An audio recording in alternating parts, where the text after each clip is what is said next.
آل محمد كما باركت على إبراهيم وعلى آل إبراهيم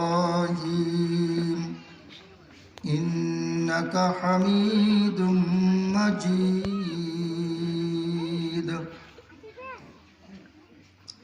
সম্মানিত উপস্থিতি, সংক্ষিপ্ত খুতবা এবং দুরূদ শরীফের পর পবিত্র কালামে পাকের সূরাতুল আহজাব থেকে একটি আয়াত তেলাওয়াত করেছি। রাসূল করিম সাল্লাল্লাহু আলাইহি ওয়াসাল্লামের অসংখ্য অগণিত হাদিস থেকে ছোট একখানা হাদিস পাঠ করলাম। আল্লাহ পাক তৌফিক দান করলে আয়াত এবং হাদিসের আলোকে কিছু কথাবার্তা বলবো আর আমরা আমলের নিয়তে শুনব। আমি আলোচনা করব পর্দার উপর।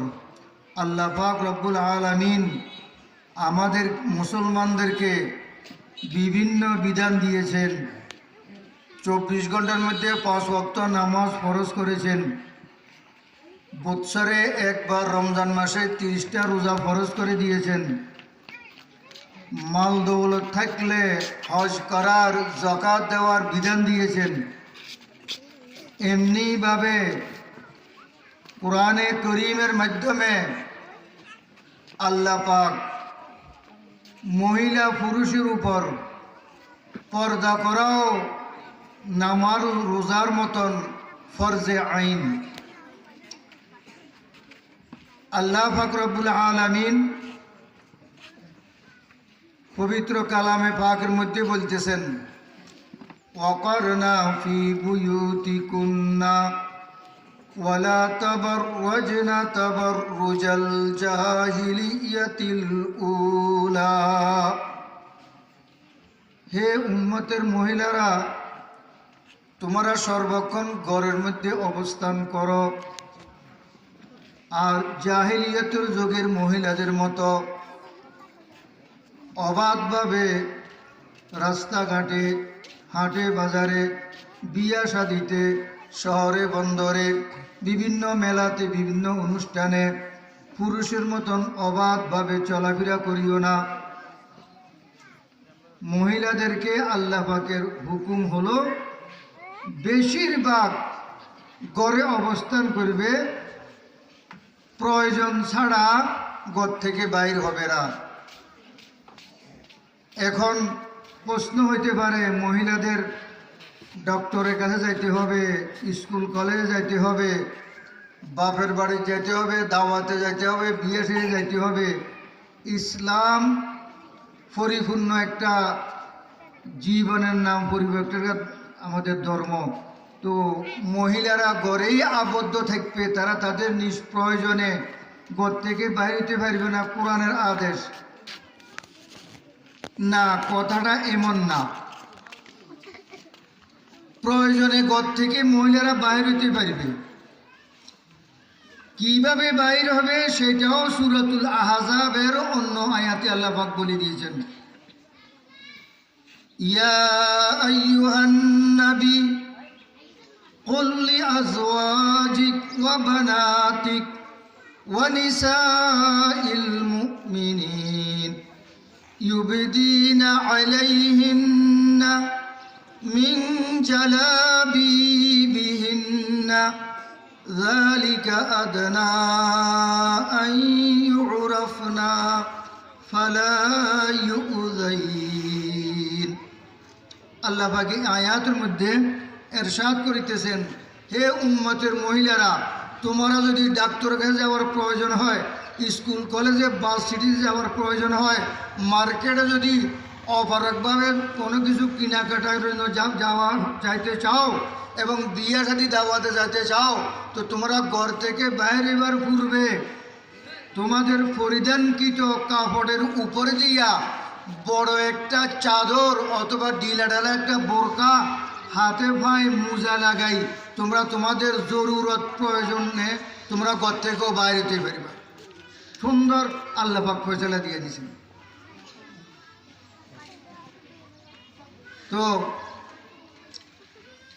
মিন জালাবিবিহিন্না যদি এইভাবে তোমরা ঘর থেকে শরীয়ত মতো পর্দা করিয়া ঘর থেকে বাইর হও, তো রাস্তাঘাটে খালে বিলে বিভিন্ন স্থানে বাখাট বদমাইশ খারাপ লোক আছে, তারা যেন মহিলা দেখলে বদনজর করে, খারাপ চিড়াচিড়ি করে, বিভিন্ন প্রকারে তাদের দর্শন করতে চেষ্টা করে।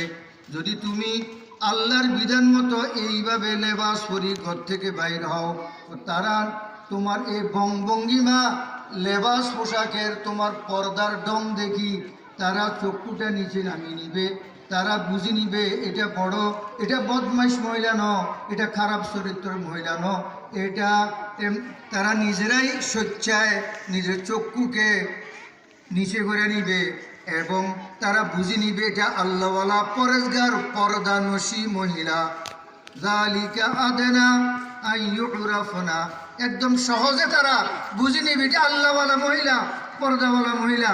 ফালা ইউযাইন, আর হে ইফতিজিন করবে না, মোবাইল চেপে না, চিড়াচিড়ি করবে না, সিটি বাজাবে না, তাকে বিরক্তি করবে না। ফালা ইউযাইন।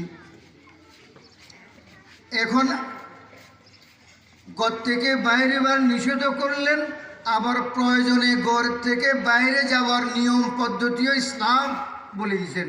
কিন্তু আফসোসের বিষয় আমাদের মা বোনেরা বর্তমানে এই কোরআনকে পিছিয়ে রাখে, কোরআনের আদেশকে না মানি পুরুষের মতন জাহিলিয়তের যুগে আমাদের প্রিয় নবী, দয়ার নবী, মায়ার নবী দুনিয়াতে আসার পূর্বের যুগকে বর্বরতার যুগ বলা হয়তো, আরবিতে জাহিলিয়ত বলতো।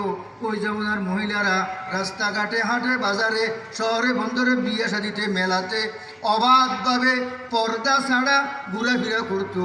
এই উম্মতের মহিলাদেরকে বোঝার জন্য আল্লাহ পাক রব্বুল আলামিন জাহিলিয়তের যুগের মহিলার উদাহরণ দিয়া, দৃষ্টান্ত দিয়া বুঝাইতেছেন, তোমাদের নবী যেরকম দামি, তোমাদের নবী যেরকম সমস্ত নবীদের সরদার, ইমামুল আম্বিয়া, সৈয়দুল আম্বিয়া, তোমরা হে আখেরি নবীর উম্মতের মহিলা পুরুষেরা, তোমরাও দামি উম্মত, তোমরা জাহেলিয়াতের জমানার মহিলাদের মতো এরকম অবাধভাবে চলাফেরা পর্দা ছাড়া করিও না।